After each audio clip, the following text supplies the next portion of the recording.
खाती है। मैं आपको एक उदाहरण बताता हूँ। वर्धा में राष्ट्रीय स्वयंसेवक संघ के शिविर में महात्मा गांधी को उसमें बुलाया गया था। वो संघ शिक्षा वर्ग में आए और पंगत लगी हुई थी, उसमें भोजन करने लगे। अगर शक्ति नहीं है तो असत्य किसी प्रकार से काम नहीं कर सकता। गांधी जी सत्यवादी थे, लेकिन उनके पास कोई शक्ति नहीं थी। जवाहरलाल नेहरू के पास कोई शक्ति नहीं थी। अंबेडकर के पास छिपी शक्ति को लोगों ने पहचाना नहीं, और दलितोत्थान में गांधी जी का कोई योगदान नहीं था। सारा नारा उनका। दोस्तों नमस्कार, मैं हूं धर्मेंद्र पांडे और आप देख रहे हैं पंचायत। आज हम लोग अंबेडकर जयंती की पूर्व संध्या पे बस्ती जनपद के एक विचारक हैं जो जमीनी स्तर के नेता हैं और काफ़ी खाटी नेता हैं। अब इनकी भी अपनी एक विचारधारा है, श्री राजेंद्र नाथ तिवारी जी।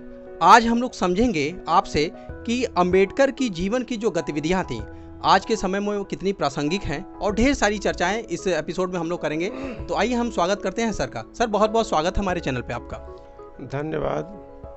सबसे पहला सर प्रश्न यह है कि आज की जो राजनीति है उस राजनीति में, उस राजनीतिक गलियारे में आप अंबेडकर को किस तरह से देखते हैं? राजनीतिक गलियारे में जो वर्तमान है उसमें अंबेडकर का और उनके विचारधारा का दुरुपयोग होता जा रहा है। अंबेडकर एक प्रखर राष्ट्रवादी थे। अंबेडकर एक प्रखर समाजवादी थे। अंबेडकर एक प्रखर अर्थशास्त्री थे, और डॉक्टर अंबेडकर एक प्रखर समाज सुधारक थे, और वे बहुत ही अच्छे शिक्षाविद भी थे। शिक्षा के क्षेत्र में भी उन्होंने काम किया।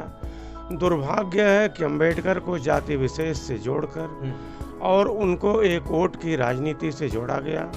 डॉक्टर अंबेडकर के साथ अन्याय ये हुआ, उनको बहुत बाद में भारत सरकार ने भारत रत्न दिया।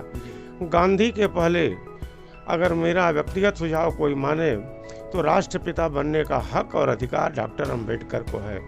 भारत रत्न देने में भी इन्हें विलंब हुआ।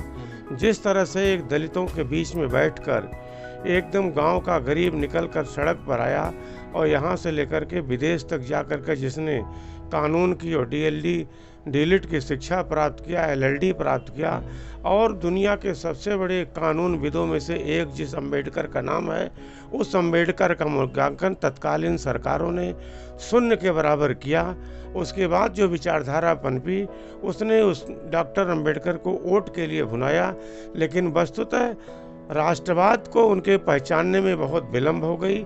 आज डॉक्टर अंबेडकर के राष्ट्रवाद को भारतीय जनता पार्टी और उनके विचारक और उनके कार्यकर्ता, उनके नेता नरेंद्र मोदी पहचान रहे हैं। और कल जब डॉक्टर अंबेडकर की कल जयंती है, उस अवसर पर मैं सिर्फ इतना कहूँगा कि बहुत बड़ी श्रद्धांजलि होगी उनको अगर फिर से एक दूसरे राष्ट्रपिता के रूप में उनको सम्मानित किया जाए।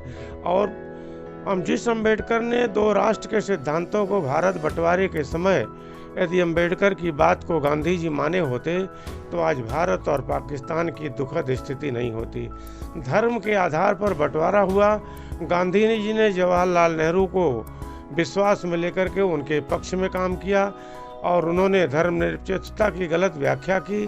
धर्मनिरपेक्षता की गलत व्याख्या के कारण जिन्ना भी धर्मनिरपेक्ष चाहते थे और डॉक्टर अंबेडकर भी धर्मनिरपेक्ष चाहते थे, लेकिन गांधी ने जिन्ना का मूल्यांकन नहीं किया, गांधी ने अंबेडकर का मूल्यांकन नहीं किया।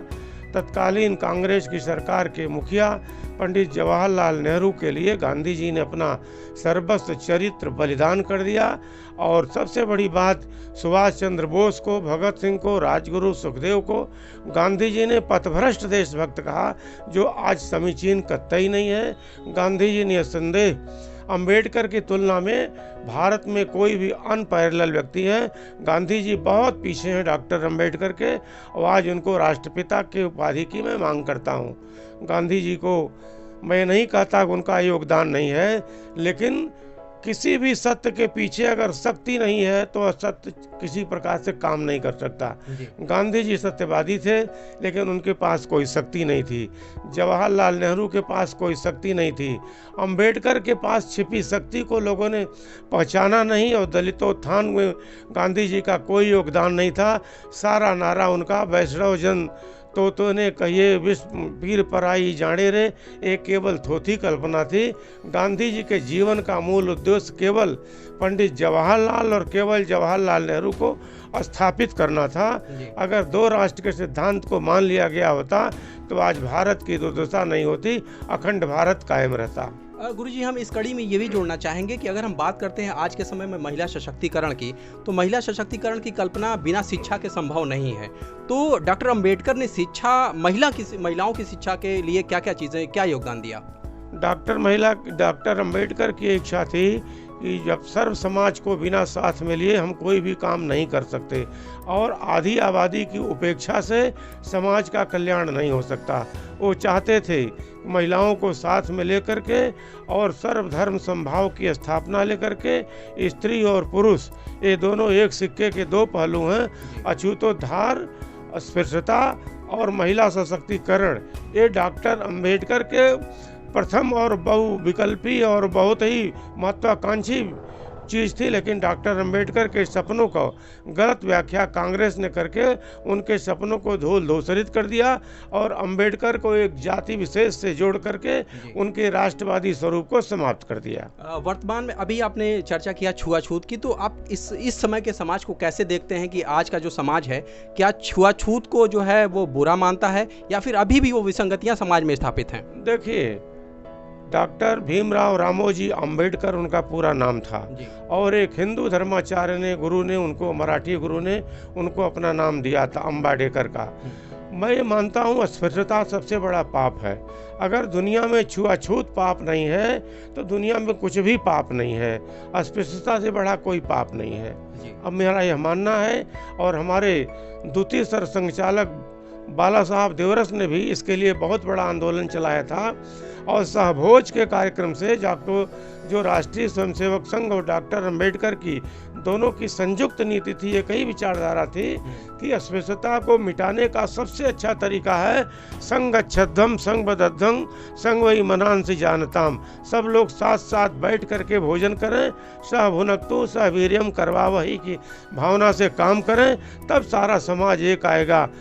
और हरिजन बैठे, ब्राह्मण खाए, हरिजन भोजन बनाए, ब्राह्मण उसके घर पानी पिए, तब जाकर के अस्पृश्यता दूर हो सकती है। और सर्व समाज को लाने के लिए बिना आधी आबादी को विश्वास में लिए, बिना उपेक्षित वर्ग के हिंदुओं को विश्वास में लिए, अब डॉक्टर अंबेडकर उपेक्षित वर्ग के नहीं बल्कि राष्ट्रवादी विचारधारा के प्रबल प्रवर्तक और प्रबल समर्थक हो गए हैं। और डॉक्टर अंबेडकर को जो सम्मान नहीं मिलना था मिला, वो सम्मान भारत सरकार ने नहीं दिया।